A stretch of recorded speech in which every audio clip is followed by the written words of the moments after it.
Hey, what's up guys? It's Spencer and welcome back to my shop. It's been a while since I put out a video, so today I wanted to start working on my 1950 Indian Papoose. I've had this thing for a couple of years and it's a super cool little bike, but ever since I bought it, I knew that the clutch was on its way out. The first time I kick-started it, it just kind of slipped through instead of turning the engine over. So ever since then, I've just roll started it down my driveway anytime I wanted to ride it, and unfortunately it's gotten to the point that I can't even do that anymore. Shout out to whoever designed this thing 75, 80 years ago or whatever. They put the clutch in between the center cases, so unfortunately I have to pull the engine out of this thing, split the cases apart just to access the clutch in the middle and service it. So we're gonna pull the engine out and see if I can't fix this.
There we go. So now that I've got the engine out of this thing, I started removing some of the exterior of the engine. I've got the cylinder head in my hand. It's pretty crusty and there's a lot of carbon buildup in this thing. I'm gonna stick it inside of my vapor blaster right here and see if we can't get some of this cleaned up.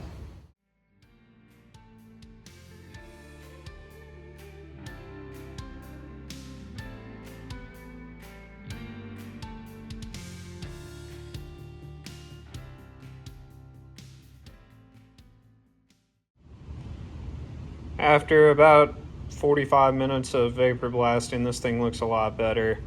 Got all the carbon out of the inside, ready to move on to some more parts. 8 weeks later. All right, guys, it's been a little over 8 weeks since I started taking this Papoose engine apart. As you can see, I've vapor blasted everything. I've installed new bearings and seals all over the engine already. Now I'm working on putting the case halves back together. I had to make a gasket for it because the gasket kit that I bought just didn't have the right center case gasket. I think it's for a later model. So I made a new one. I'm ready to put this thing back together now, so we'll get started on it. I guess in the 1950s, adding keyways to every shaft in multiple locations to locate and retain everything inside of the engine was much more easily attainable than adding splines to everything. Unfortunately, that just makes putting the thing together and taking it apart much more difficult because all these keyways are an extremely tight fit in their corresponding part, and you have to line it all up as you're putting it together.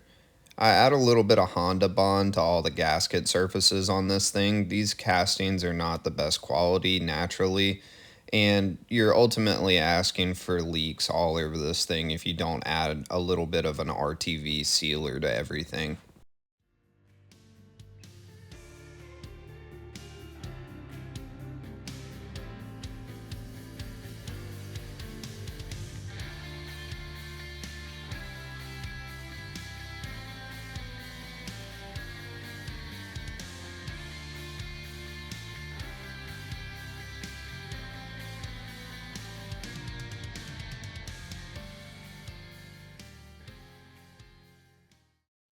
Engine is back together. Let's get this thing back in the frame, see if we can get it fired up.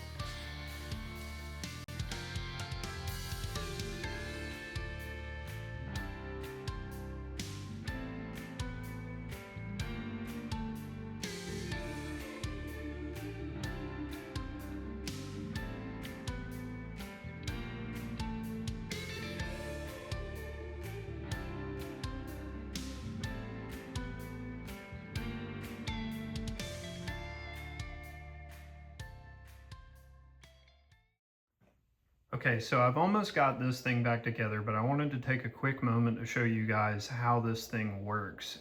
It's kind of a weird system. This thing doesn't have a transmission. It does have a clutch inside of it, which is the whole reason I had to split the cases apart.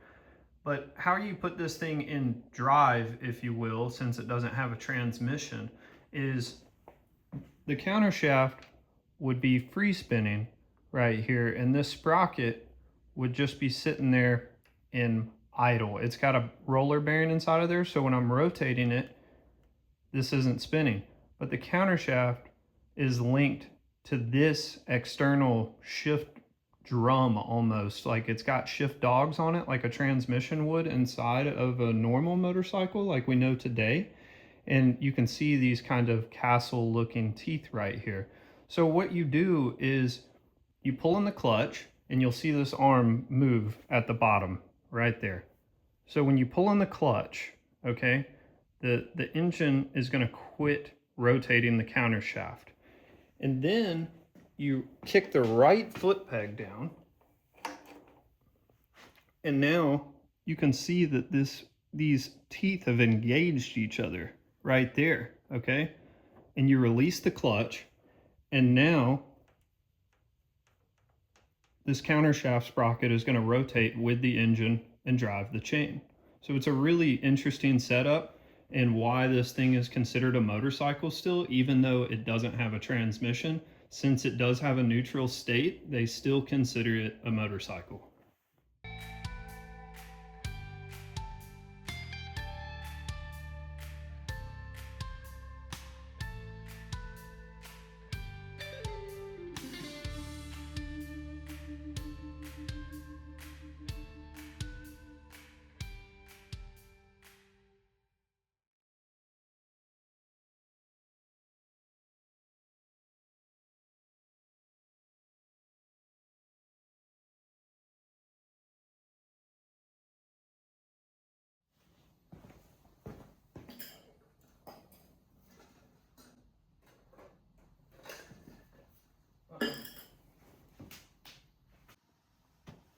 All right, here goes nothing.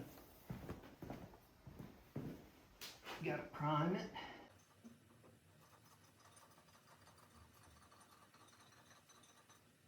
There we go.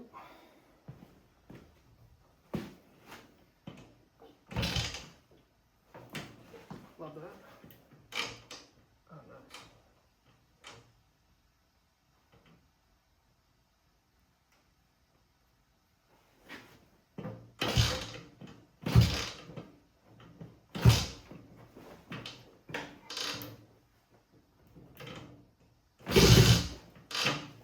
That sounded promising.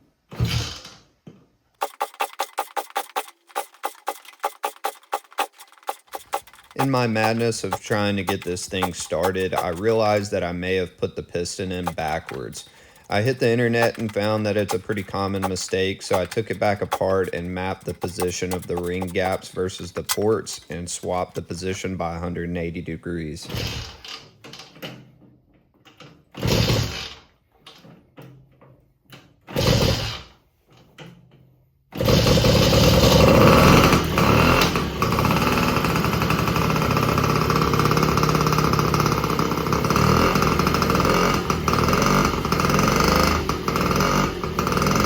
That's the beautiful sound of 3 horsepower of pure two-wheeled adrenaline.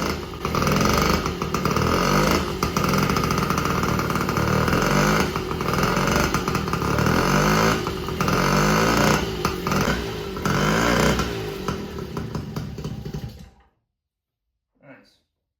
Well, I hope you guys enjoyed this video. I had a lot of fun putting this thing back together. Working on antique motorcycles is a big challenge, so it's really exciting once everything goes back together and it actually runs. Make sure you like, subscribe, comment, all that fun stuff. It helps me out a lot. I'd really appreciate it. And I'll see you guys on the next video, and hopefully we'll make something cool.